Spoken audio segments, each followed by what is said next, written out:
Hello and welcome back to day 8 of most expected question series with detailed analysis. And I hope you are in best of your health and spirit. Let's start our today's question answer series.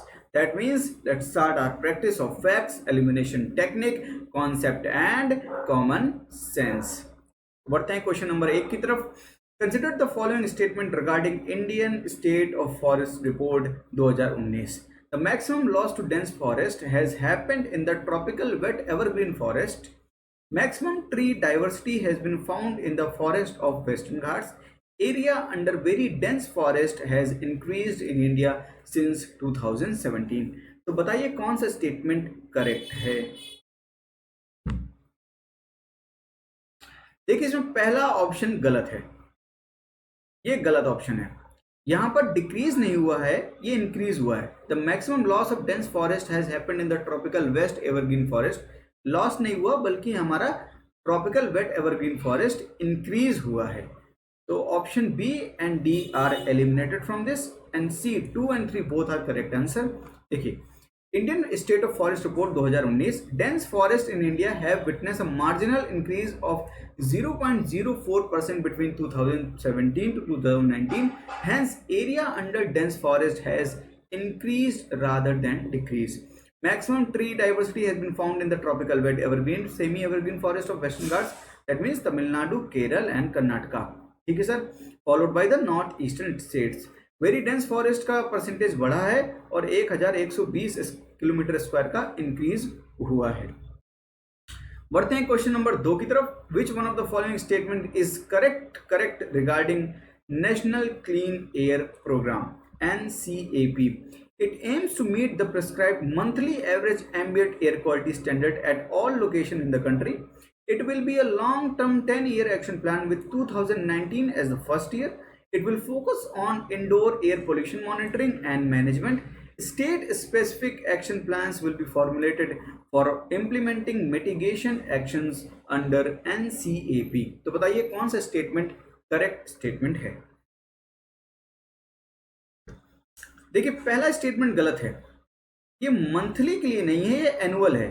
Annual average ambient air quality standard के लिए है sir, all location में. ये पहला option गलत है. दूसरा इसलिए गलत है क्योंकि ये लॉन्ग टर्म तो है लेकिन 5 ईयर एक्शन प्लान है, 2024 तक कंप्लीट करना है. तो 10 ईयर एक्शन प्लान नहीं है, इसलिए ये गलत है. सी एकदम करेक्ट आंसर है.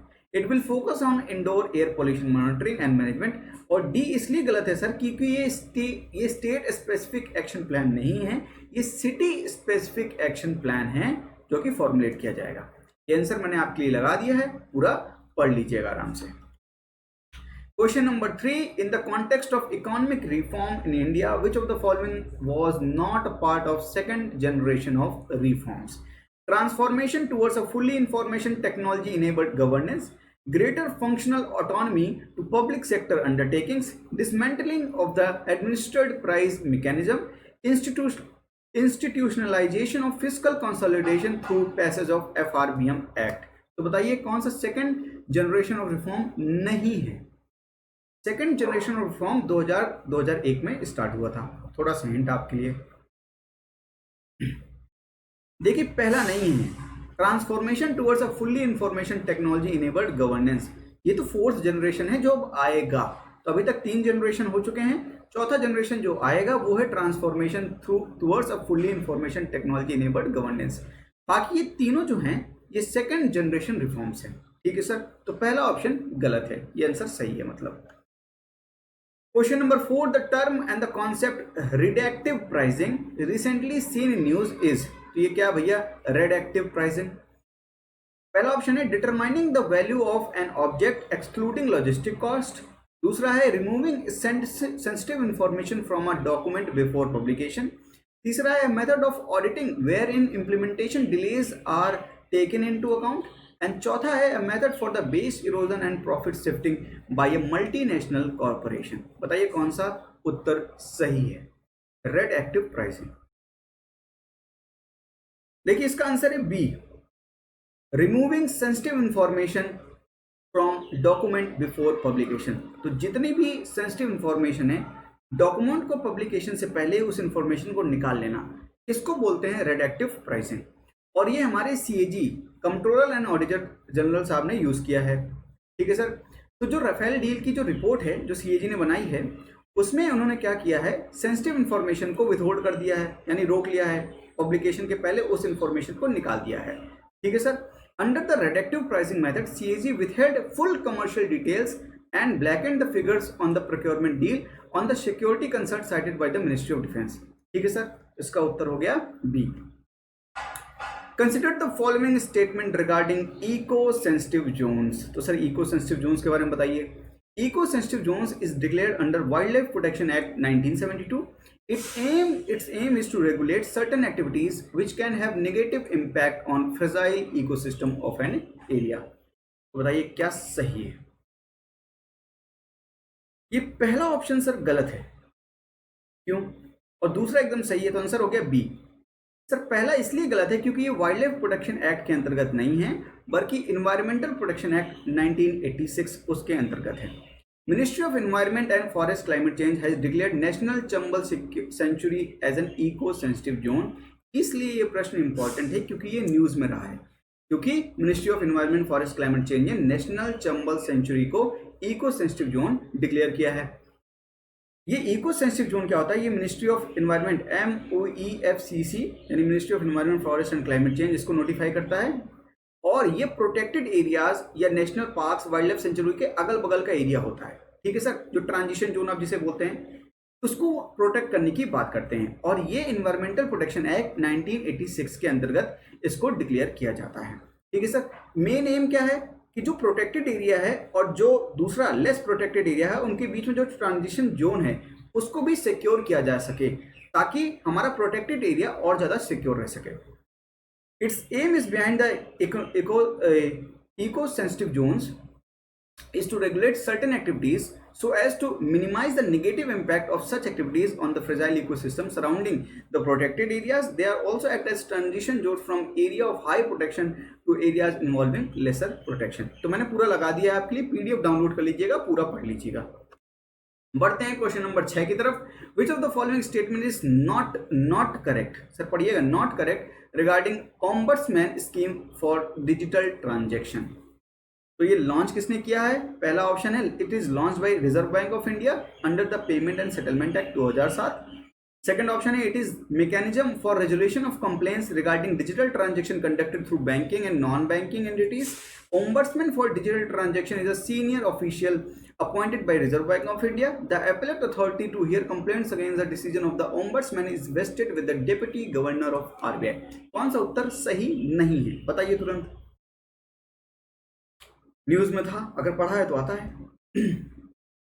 सर ये जो ओम्बड्समैन स्कीम है ये आरबीआई ने लॉन्च किया है section 18 of payment and settlement act 2007। तो एकदम करेक्ट है, तो इसका आंसर ये नहीं हो सकता।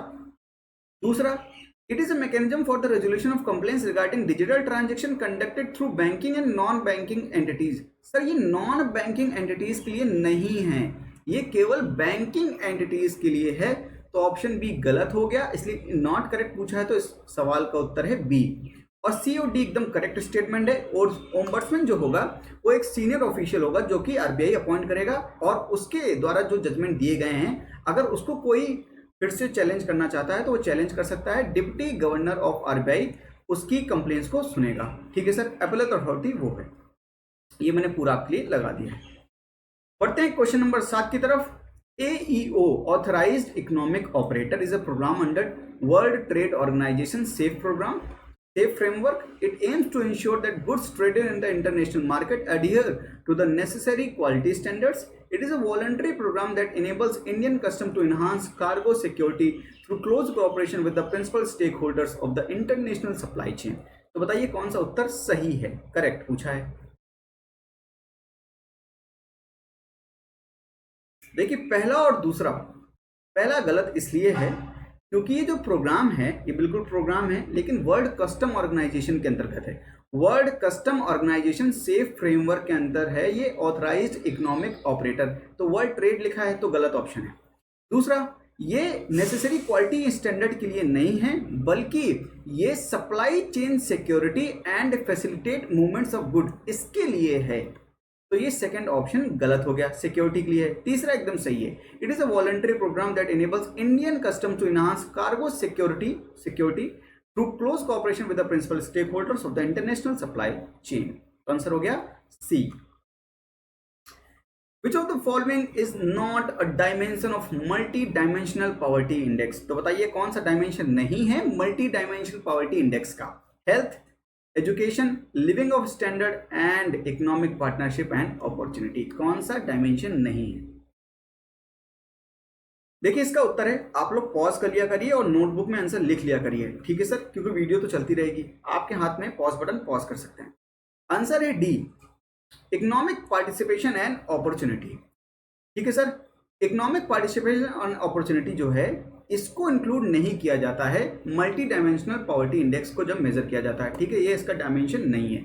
और ये पब्लिश कौन करता है? Oxford poverty and human development initiative and United Nation development programme. ठीक है सर, बाकी मैंने आपके लिए लगा दिया है। With reference to prevention of insult to National Honor Act 1971, which of the following statement are correct? It specifically forbids any states within territory of India to have its own separate flag. It prevents insult to national honor such as Constitution of India and national song. बताइए national song क्या है, लिख दीजिए comment box में। और बताना क्या है sir, which of the following statement is incorrect, गलत कौन सा है? तो गलत बताइएगा, सही मत बता दीजिएगा। देख लिया करिए। देखिए इसका आंसर है, ये दोनों ही गलत स्टेटमेंट है। तो आंसर हो गया सी, बोथ 1 and 2, क्योंकि गलत पूछा है। It specifically forbids any states within the territory of India to have its own separate flag, ये बिल्कुल फॉरबिड नहीं करता है। तो सर इसका है prevention of insult to national honours act 1971, there is no prohibition against any state hosting its own flag. ठीक है सर, तो पहला गलत हो गया। दूसरा, it prevents insult to national honours such as constitution of India and national song. Sir constitution of India तो ठीक है, लेकिन नेशनल सॉन्ग नहीं है, तो नेशनल सॉन्ग नहीं, इसलिए दूसरा गलत है। तो किस किस के लिए है सर? नेशनल फ्लैग के लिए है, कॉन्स्टिट्यूशन के लिए है, नेशनल एंथम के लिए, map of India including contempt of Indian constitution, इन सब के लिए है। नेशनल एंथम के लिए है, पर सर नेशनल सॉन्ग के लिए ये चीज नहीं है। ठीक है, तो ध्यान रखिएगा, नेशनल सॉन्ग के लिए नहीं है, नेशनल एंथम के लिए है। बल्कि बढ़ते हैं 10वें क्वेश्चन की तरफ। द 2+2 डायलॉग किसके बीच में होता है? Foreign and defence minister. ठीक है सर, सही बोल रहा हूं ना? एक्सटर्नल मिनिस्टर बोल लीजिए या फॉरेन मिनिस्टर बोल लीजिए, एक ही बात है। एक्सटर्नल मिनिस्टर एंड, ठीक है। The 2+2 dialogue is a term adopted in foreign parleys used for installation of a dialogue mechanism between two countries defense and external affair ministries। ठीक है sir, in this context which of the following countries India has never held a 2+2 dialogue? किन के साथ हमने कभी भी 2+2 वार्तालाप नहीं किया है? United states of America, Russia, Japan, Australia. बताइए क्या है इसका उत्तर? सर यूएसए के साथ तो आप सुनते ही रहते हैं 2+2 dialogue, Mike Pompeo etcetera etcetera, तो ये तो गलत हो गया। और जापान और ऑस्ट्रेलिया के साथ भी हमने 2+2 डायलॉग किया है, केवल हमने रशिया के साथ 2+2 डायलॉग आज तक नहीं किया, तो इसका उत्तर हो गया रशिया। ठीक है सर, बाकी मैंने आपके लिए लगा दिया। विथ रेफरेंस टू टोटी पोटेंसी, बायोटेक्नोलॉजी का बहुत ही बेहतरीन सवाल। विथ रेफरेंस टू टोटी potency which of the following statement is not correct? Sir not के ऊपर ध्यान रखिएगा। Totipotency is the genetic potential of a plant cell to produce the entire plant. The basis of tissue culture is to grow a large number of cells into a sterile controlled environment. A totipotent cell has the capacity to form as a limited capability. The cells that compromise the callus mass are totipotent. बताइए क्या है इसका सही उत्तर? मतलब गलत कौन सा statement है? देखिए 3 तरह के होते हैं, टोटिपोटेंसी, प्लूरिपोटेंसी एंड मल्टीपोटेंसी। जो सेल होता है जिसे हम स्टेम सेल बोलते हैं, अगर वो सभी और दूसरे सेल की तरह कन्वर्ट हो जाएं, सभी जितने भी सेल्स हैं, हार्ट, ब्रेन, सभी सेल्स की तरफ अगर कन्वर्ट हो जाएं तो उसको बोलते हैं टोटिपोटेंसी। सर प्लूरिपोटेंसी क्या है? अगर stem cell almost all the cell की तरफ कन्वर्ट होने लगे, उसके पास ये पोटेंशियल हो, तो उसको बोलते हैं प्लूरिपोटेंट। और मल्टीपोटेंट उसे बोलते हैं जो कुछ सेल्स की तरफ कन्वर्ट हो सकता है। ऐसा स्टेम सेल जो कुछ सेल्स की तरफ कन्वर्ट हो सकता है, जैसे कि केवल ब्रेन के लिए, केवल हार्ट के सेल की तरफ बन सकता है, उनको बोलते हैं मल्टीपोटेंसी। तो टोटिपोटेंसी प्लूरिपोटेंसी एंड मल्टीपोटेंसी, ये बायोटेक्नोलॉजी के टर्म्स हैं, ठीक है सर। और इसका आंसर गलत कौन सा है समझ गए होंगे आप, सी ऑप्शन गलत है। तो यही आंसर है इसका, क्योंकि ये स्टेटमेंट गलत है, क्योंकि totipotency cell has the capacity to form as a limited capability. Sir उसकी लिमिटेड नहीं अनलिमिटेड कैपेबिलिटी है, वो किसी भी सेल की तरह कन्वर्ट हो सकता है, उसके पास ये कैपेसिटी है। तो आंसर क्या हो गया, सी। Embryonic stems are said to be pluripotent, which means they can change into any cell in the body. Adult stem cells are said to be multipotent, which means they can only change only into some cells in the body. Hematopoietic stem cells are found in the cord blood, and cord blood banking is the process of collecting the cord blood and extracting and cryogenically freezing its stem cells. बताइए क्या है सही उत्तर। मैंने आपको सब कुछ बता ही दिया है ऑलमोस्ट। सर इसके सारे ऑप्शन एकदम सही है। एम्ब्रॉयनिक एकदम प्लूरिपोटेंट होता है और किसी भी सेल में चेंज हो सकता है, ऑलमोस्ट ऑल द सेल्स। यही अंतर होता है टोटिपोटेंसी और प्लूरिपोटेंसी के बीच में। और मल्टीपोटेंट आपको बताया कि कुछ सेल्स में चेंज हो जाता है वो, some cells in the body, एकदम सही है एडल्ट। एंड ये haematopoietic stem cells found in the cord blood, और उनको कॉर्ड ब्लड बैंकिंग के थ्रू हम उन कॉर्ड ब्लड्स को क्या करते हैं, कलेक्ट करते हैं, उनको एक्सट्रैक्ट करते हैं, उनको फ्रीज कर लेते हैं। और अगर आपको बाद में कभी जरूरत पड़ी, आपका हार्ट फेल हो रहा है, तो उसी स्टेम सेल को निकालेंगे और हार्ट में कन्वर्ट करके आपके लिए पूरा फिट करके वही हार्ट, आपका ही हार्ट लगा देंगे। तो ये है बायोटेक्नोलॉजी सर, कुछ भी हो सकता है। तो आंसर है इसका D 1, 2, 3 and 4। Consider the following statement. According to the doctrine of severability, only the provisions of the law or act that are not consistent with the fundamental rights shall be void. According to the doctrine of eclipse, when any law violates the fundamental rights, then the fundamental rights overshadow that law or act and make it unenforceable but not void. बताइए कौन सा statement सही है। देखिए इसके दोनों statement एकदम सही हैं। जो ये सेवरेबिलिटी होता है, ये आर्टिकल 13 के अंतर्गत होता है, और आर्टिकल 13 यही कहता है कि जो भी लॉ या एक्ट जो भी फंडामेंटल राइट के साथ इनकंसिस्टेंट है, और उस लॉ का जितना पार्ट फंडामेंटल राइट से इनकंसिस्टेंट है, उतने पार्ट को हम वॉइड कर देंगे, उतना पार्ट एकदम वॉइड हो जाएगा, डेड हो जाएगा, बाकी पार्ट एकदम जिंदा रहेगा। ठीक है सर, इसको बोलते हैं डॉक्ट्रिन ऑफ सेवरेबिलिटी। तो एकदम सही है। और डॉक्ट्रिन ऑफ इक्लिप्स क्या है, अगर कोई भी लॉ फंडामेंटल राइट्स को वायलेट करता है तो उस लॉ को क्या करेगा, फंडामेंटल राइट ओवरशैडो कर देगा। यानी वो लॉ तो रहेगा लेकिन वो लॉ इन्फोर्सेबल नहीं रहेगा, जिंदा रहेगा पर इन्फोर्सेबल नहीं रहेगा। ठीक है सर, यानी वॉइड नहीं होगा पर ओवरशैडो कर देगा फंडामेंटल राइट, यानी fundamental right will prevail and it will overshadow the law which are inconsistent with fundamental rights. ठीक है सर, तो इसका आंसर हो गया, दूसरा भी एकदम सही है, तो आंसर हो गया C 1 and 2। With reference to irrigation system in India, irrigation के बारे में बताइए। Majority of net irrigated area is irrigated through canal system in India. Department of Agriculture Research and Education DARE is implementing the per drop more crop component of the Pradhan Mantri Krishi Sinchai Yojana.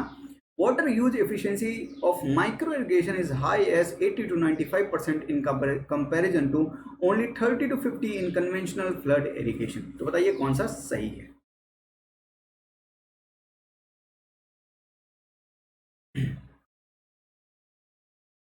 देखिए पहला एकदम गलत है। Majority of the net irrigated area is irrigated through canal system in India. तो भैया ground water के बारे में हमने एक बार बात की थी कि ग्राउंड वाटर से बहुत ज़्यादा इरिगेशन हो रहा है। ठीक है, जो ग्राउंड वाटर का यूज़ कर रहा है 90% of the ground water is use by irrigation sector. तो सर 40% जो होता है वो कैनाल सिस्टम से इरिगेशन होता है, 60% जो होता है ग्राउंड वाटर से होता है। तो मेजॉरिटी इरिगेशन जो होता है ग्राउंड वाटर से होता है, तो पहला गलत है। दूसरा, ये जो department of agriculture research education है ये इंप्लीमेंट नहीं कर रही है पर drop more crop. Department of agriculture corporation and farmer welfare ये इंप्लीमेंट कर रही है पर ड्रॉप मोर क्रॉप और प्रधानमंत्री कृषि सिंचाई योजना। ठीक है सर, तो दूसरा भी गलत हो गया, तो दो गलत हो गए, 2 और 3 आप एलिमिनेट करेंगे तब भी पहुंच जाएंगे कि 3 आंसर इसका। 1 और 2 एलिमिनेट करेंगे। Water use efficiency of micro irrigation is high as 80 to 90%। Sir drip irrigation करेंगे आप तो भी वो माइक्रो इरिगेशन ही है, यानी जहां पर पानी की जरूरत है बस वहीं पे पानी आप डाल रहे हैं। आप पूरा फ्लड कर दिए फिर वो हो रहा है इरिगेशन, तो वो उसकी एफिशिएंसी कम होती है और वाटर का लॉस बहुत ज़्यादा होता है उसमें। तो एकदम सही है। तो माइक्रो इरिगेशन की एफिशिएंसी ज़्यादा होती है और कन्वेंशनल फ्लड इरिगेशन की एफिशिएंसी कम होती है। तो आंसर हो गया सी। बढ़ते हैं क्वेश्चन नंबर 15 की तरफ, माफ कीजिएगा। Which of the following best describe the term crony capitalism. तो बताइए क्रोनी कैपिटलिज्म है क्या?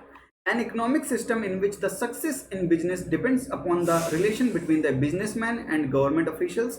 An economic system in which private individual owns all the means of production. An economic system in which success is determined by the free market and the rule of law. An economic system in which the majority of the corporations do not have any active business operation or asset. तो बताइए कौन सा option सही है? Crony capitalism किसे कहते हैं?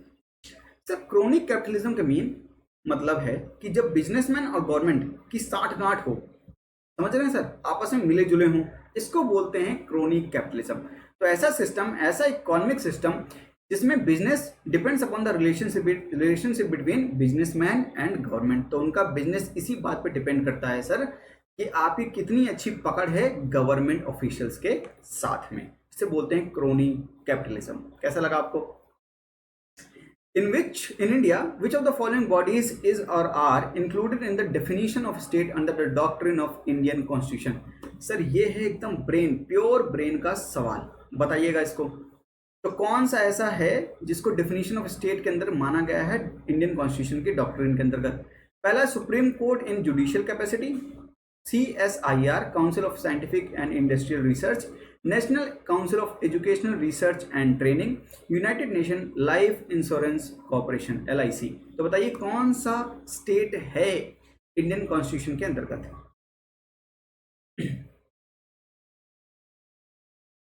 तो सर आपको डेफिनेशन पता होगी कि क्या है, आर्टिकल 12 में लिखी है।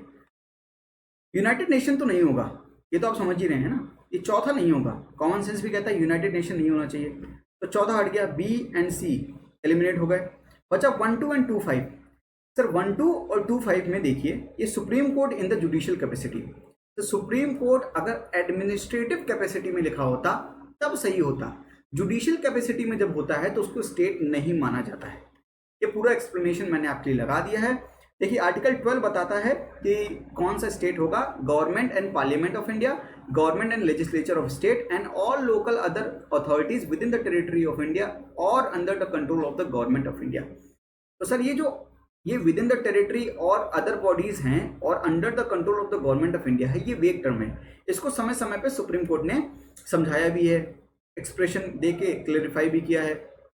और सुप्रीम कोर्ट ने रिसेंटली यूनाइटेड नेशंस को स्टेट्स की डिफिनेशन के अंदर नहीं बताया है, इसलिए ये सवाल इंपॉर्टेंट है। क्योंकि रिसेंटली दिल्ली हाई कोर्ट ने जजमेंट दिया है Sanjay Bahel and Union of India case में कि यूनाइटेड नेशन जो होता है वो स्टेट के अंदर नहीं आता है, यानी डिफिनेशन ऑफ स्टेट के अंदर नहीं आता है, इसलिए यूनाइटेड नेशन नहीं होगा। और वहीं से आंसर ये पकड़ लेंगे आप। पूरा मैंने लगा दिया है, LIC, CSIR, ये जितने भी इंस्टीट्यूशंस हैं जो कि गवर्नमेंट से फाइनेंस लेते हैं, ये सब डिफिनेशन ऑफ स्टेट्स के अंदर आते हैं। बढ़ते हैं क्वेश्चन नंबर 17 की तरफ। The Aadhaar scheme backed by Aadhaar act pass the triple test laid down in the Puttaswamy judgement to determine the reasonableness of the invasion of privacy. In this context which of the following is the part of triple test. तो भैया triple test pass करना पड़ता है, तो बताइए triple test की definition में कौन है? Doctrine of severability, test of proportionality, doctrine of pith and substance. बताइए कौन सा उत्तर सही है? तो सर इसका उत्तर सही है second, test of proportionality. Answer is B। 3 test क्या क्या होते हैं sir? Existence of law, legitimate state interest and test of proportionality. ये 3 टेस्ट को पास करना पड़ता है, ठीक है sir. Consider the following statement. Tobin tax is a tax imposed on high net worth individual to finance the social sector scheme of the government. Pigouvian tax is a tax imposed on the businesses that are engaged in the activities which creates negative externalities. Ad valorem tax is a tax based on the volume of transaction of goods and services. तो बताइए इन 3 statement में से कौन सा statement सही है? Tobin tax क्या होता है सर? देखिए अभी बाहर के लोग हमारे स्टॉक मार्केट में इन्वेस्ट कर रहे हैं, तो इंडिया का स्टॉक मार्केट है, चाइना का है, सबका स्टॉक मार्केट है। तो ये लोग क्या करते हैं, अभी इंडिया के स्टॉक मार्केट में इन्वेस्ट किया और फिर से तुरंत पैसे निकाल के कहीं और इन्वेस्ट कर दिया, कहीं और प्रॉफिटेबल लगा वो, फिर चाइना पे इन्वेस्ट किया, फिर उन्होंने ईयू पे लगा दिया, फिर रशिया पे लगा दिया, यूएसए पे लगा दिया। ऐसे ही लोग क्या करते हैं, जो अपना पैसा होता है ये हर स्टॉक मार्केट में लगाते रहते हैं, निकालते रहते हैं, लगाते रहते हैं। तो शॉर्ट टर्म के लिए ना लगाएं और जल्दी से वो पैसा निकाल के नहीं ले जा पाए, ताकि कम से कम क्या ना हो सर, स्पेकुलेशन, वॉलेटिलिटी ना हो मार्केट में। इसकी वजह से एक टैक्स लगाया जाता है इस चीज पर, उसको बोलते हैं टोबिन टैक्स। ठीक है सर, आपने इंडिया में पैसा लगाया, फिर पैसा इंडिया से निकाला चाइना में लगा दिया, चाइना से निकाला ईयू में लगा दिया, ईयू से निकाला यूएसए में लगा दिया, तो आप बहुत जल्दी जल्दी क्या कर रहे हैं, आप स्टॉक मार्केट चेंज कर रहे हैं। ये ना कर पाए आप, इसलिए टोबिन टैक्स लगाते हैं। समझ में आ रहा है ना। और ये एड वैलोरम टैक्स क्या होता है सर, ये टैक्स जो होता है वैल्यू ऑफ द गुड्स पे लगता है। तो जो वैल्यू होती है गुड्स एंड सर्विसेज की, उस पे लगाया जाता है, ना कि किसी वॉल्यूम पे। तो वॉल्यूम पे नहीं लगाया जाता। तो आंसर 3 गलत हो गया और 1 गलत हो गया। तो आंसर क्या हो गया सर, 2 एकदम सही है। जो पिगुइनियन टैक्स होता है ये इंपोज किया जाता है जो बिजनेस ऐसी एक्टिविटीज कर रहे हैं जिसकी वजह से नेगेटिव इन्फ्लुएंस हो रहा है, तो इसलिए उन पर एक टैक्स लगाया जाता है जिसको बोलते हैं पिगुइनियन टैक्स। ठीक है सर, तो आंसर सेकंड इज एकदम सही ऑप्शन है। तो आंसर इज सी, ये मैंने आपके लिए लगा दिया है। Which of the following is incorrectly stated regarding the chit funds? तो बताइए, they are the mechanism that separates credit and saving in the scheme. The term fraternity fund and rotating saving and credit institutions are related to chit funds. A group of individuals come together for a predetermined duration in a chit fund. Subscribers subscribe to a certain sum of money by way of periodical installment. Subscriber से याद आया sir, मेरे भी 500 subscriber हो गए हैं। आप लोग का बहुत बहुत थैंक यू, और ऐसे ही मुझको अपना प्यार देते रहिए। सर इसका आंसर है A, they are the mechanism that separates credit and saving in the scheme. Sir ऐसा बिल्कुल नहीं है, ये गलत स्टेटमेंट है। सेपरेट नहीं करता बल्कि ज्वाइन करता है। They are the mechanism that combine credit and saving scheme. और chit fund amendment bill 2019 to chit fund act 1982, ये सब अलाउ करते हैं। ये fraternity fund, rotating saving, credit institution, ये सब चिट फंड से रिलेटेड हैं। तो बाकी ऑप्शन एकदम सही है। तो गलत हो गया पहला, इसलिए आंसर है पहला। बढ़ते हैं डच डिसीज की तरफ। ये डच डिसीज होती क्या है sir? It is a economic term use for the negative consequences that can arise from a appreciation of national currency. It leads to reducing the competitiveness of the domestic enterprise, thereby boosting imports and hurting exports. तो बताइए क्या है इसका उत्तर? आज हम आपके लिए 25 सवाल लाए, धीरे धीरे सवालों की संख्या बढ़ाएंगे। देखिए, अगर पहला सही है तो दूसरा एकदम सही है, और पहला गलत है तो दूसरा भी गलत है। यानी ए और बी नहीं हो सकता। क्यों सर? क्योंकि अगर करेंसी का अप्रिसिएशन हो रहा है डच डिसीज के अंतर्गत, तो अगर करेंसी का अप्रिसिएशन हो रहा है तो एक्सपोर्ट्स क्या होंगे, वो हर्ट होंगे हमारे, और इंपोर्ट्स जो होंगे वो चीपर हो जाएंगे, है ना। एक्सपोर्ट्स कॉस्टलियर हो जाएंगे, इंपोर्ट्स चीपर हो जाएंगे। तो अगर पहला स्टेटमेंट सही है तो दूसरा भी एकदम सही है, और डच डिसीज यही होती है सर। तो सी ऑप्शन एकदम सही है, दोनों एकदम करेक्ट स्टेटमेंट है। जब किसी भी नेशन की करेंसी का अप्रिसिएशन होता है तो उसके एक्सपोर्ट्स जो होते हैं वो कॉस्टलियर हो जाते हैं, और जो इंपोर्ट्स होते हैं वो एकदम चीपर हो जाते हैं। इसलिए ये दोनों ऑप्शन एकदम सही है। Which of the following statement about the elephant bonds? Sir James bond के बाद आ गया है elephant bonds. Mechanism suggested by the Surjit Bhalla committee on trade and policy is not correct. कौन सा करेक्ट नहीं है एलिफेंट के बारे में जो सुरजीत भल्ला कमेटी ने रिकमेंडेशन दी है? बताइए। They would be an avenue for the people to bring their offshore undisclosed wealth into India. They will act as a specialized security product providing funds towards long-term infrastructure. Subscriber will invest 40% of their undisclosed wealth into the bonds and will be issued a fixed coupon security. Those disclosing their black money will receive immunity from all the laws excluding under foreign exchange, black money laws and taxation laws. बताइए कौन सा गलत है? देखिए, elephant bond के बारे में थोड़ा सा जान लेते हैं। Elephant bond a high level advisory group headed by Surjit Bhalla committee, इन्होंने डिपार्टमेंट ऑफ कॉमर्स के अंदर इनको बनाया गया था, और इन्होंने बताया था एलिफेंट के बॉन्ड के बारे में, और उन्होंने रिकमेंड किया था कि एलिफेंट बॉन्ड्स को लाया जाए।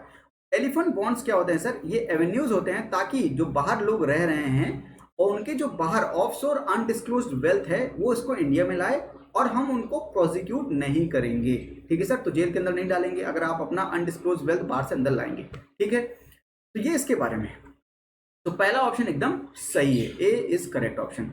दूसरा, they will act as a specialised security product providing funds towards long term infrastructure, बिल्कुल सही ऑप्शन है। C, subscriber will invest 40% of their undisclosed wealth into the bonds, तो जितना भी लाएंगे वो पैसा उसका 40% बॉन्ड में लगा दिया जाएगा और 45% उनके बैंक अकाउंट में डाल दिया जाएगा और 15% भारत सरकार को टैक्स के रूप में पे कर दिया जाएगा। ठीक है सर, तो ये ऑप्शन सी भी एकदम करेक्ट है। लेकिन डी ऑप्शन जो है वो गलत है। इसलिए गलत है क्योंकि इनको सभी लॉस से बचाया जाएगा, इंक्लूडिंग होना चाहिए सर। यहाँ पे जो एक्सक्लूडिंग लिखा है ये एक्सक्लूडिंग ना होकर इंक्लूडिंग होना चाहिए, including foreign exchange, black money loss and taxation loss. तो इन सब से भी तो बचाना है उनको, ताकि उनको इन सब के अंदर भी प्रोसिक्यूट ना किया जाए, तो सभी लॉस से उनको हम बचाएंगे। तो ऑप्शन हो गया डी। कैसा लगा ये सवाल? बढ़ते हैं क्वेश्चन नंबर 22 की तरफ। Which of the following countries is not part of Eurasian economic union? Russia, Armenia, Ukraine and Belarus. बताइए कौन सा पार्ट नहीं है? देखिए यूक्रेन पार्ट नहीं है EAEU का। 5 कंट्रीज पार्ट हैं, Russia, Kazakhstan, Kyrgyzstan, Armenia and Belarus. ये लोग 5 पार्ट हैं और रिसेंटली बात हो रही है कि इंडिया को भी EAEU में हम एंट्री दे दें, तो ये लोग बात कर रहे हैं, इसलिए ये न्यूज में था। ठीक है सर, पढ़ते हैं क्वेश्चन नंबर 23 की तरफ। Edge computing ensures low latency, high bandwidth and trust computing and storage. Quantum computing relies on individual bits to store and process information as 0 and 1 states. Edge computing is computing that runs at or near the source of the data instead of relying on the cloud. While the quantum computing works with closed algorithms, classical algorithms, quantum algorithms are obviously more appropriate as they solve some problem faster. तो बताइए कौन सा correct statement है? ये चारों ही correct statement है sir. 1 2 3 4 चारों correct statement है। एज कंप्यूटिंग, क्वांटम कंप्यूटिंग के बारे में ये चारों स्टेटमेंट एकदम सही दिए हुए हैं। तो मैंने आपके लिए पूरा लगा दिया है edge computing and cloud computing का, विस्तार से डिटेल रूप में पूरा एक्सप्लेनेशन है, पढ़ लीजिएगा। Consider the following statement a geofencing is. तो भैया जियो फेंसिंग क्या है? Location based service used to engage crowds of people at organised events, used with telematics, allowing companies to draw their virtual zones around the sites, work areas and secure areas. तो geo fencing क्या है? तो तीनों answer एकदम सही है, तीनों option. ये जियो फेंसिंग यही है, लोकेशन बेस्ड सर्विस है, used to engage crowds of people at organised events and used with telematics, allowing companies to draw virtual zone around their sites, work areas and secure areas. तो एकदम तीनों statement सही है। आज का last सवाल, with what is immune checkpoint therapy? ये क्या होती है सर? बताइए। A type of gene therapy to treat congenital and genetic disease by bringing modification at chromosomal level. A type of genetic type to treat autoimmune disease in which immune system mistakenly attacks our body. A type of therapy which helps cells of the immune system to identify and attack cancer cells. A type of psychotherapeutic treatment that helps people learn how to identify and change destructive or disturbing thought patterns that have negative influence on the behavior and emotion. तो बताइए immune checkpoint therapy है क्या? तो sir दूसरा तो option होगा नहीं, ये गलत ऑप्शन है, क्योंकि जब इम्यून सेल अपने ही खिलाफ हो जाता है, हमारी बॉडी सेल्स को मारने लगता है, तो ये ऑटो इम्यून डिसीज है ना सर? तो इसके लिए नहीं है सर ये इसका आंसर सी है। इसमें क्या होगा सर? इम्यून सेल क्या करेगा, हमारे अंदर जो कैंसर सेल है उनको आइडेंटिफाई करेगा और उनको अटैक करेगा, इसको बोलते हैं इम्यून चेकपॉइंट थेरेपी। ठीक है सर, तो इसका आंसर है सी, कैंसर सेल के लिए है, यानी कैंसर ट्रीटमेंट के लिए यूज किया जाएगा। तो कैसे लगे आज आपको ये 25 सवाल? बताइएगा मुझको, अपने कमेंट बॉक्स में लिख दीजिएगा और अपना स्कोर भी वहां पर लिख दीजिए। हम आपके लिए बहुत मेहनत कर रहे हैं, लगभग कम से कम 2000 से 2500 सवाल आपके प्रीलिम्स 2020 यानी 4 अक्टूबर 2020 आते आते तक हम कंप्लीट करवा देंगे। 2000 सवाल की प्रैक्टिस सर बहुत होती है। इनके अराउंड ये 2000 सवाल आपको लग रहे हैं कि केवल 2000 सवाल है, ये 2000 सवाल के अराउंड का जो एरिया है, आप जितना डिटेल में इसको पढ़ेंगे, इस टॉपिक्स को कवर करेंगे, तो आपका बहुत ढेर सारा वास्ट एरिया कवर हो जाएगा। ठीक है सर, इसलिए हम आपके सामने ऐसे सवाल लाते हैं और डिटेल्ड एनालिसिस भी हम देते हैं। तो आप पीडीएफ को डाउनलोड कर लीजिएगा मेरे टेलीग्राम चैनल से, लिंक मैंने यहाँ पे प्रोवाइड कर दी है। अगर वीडियो आपको अच्छी लगी है तो लाइक कीजिएगा। ये मेरा चैनल है होप तुषांत यादव, इस चैनल को भी सब्सक्राइब जरूर कीजिएगा अगर आपको हमारी मेहनत अच्छी लग रही है। तो सर आज के लिए इतना ही, थैंक यू, जय हिंद।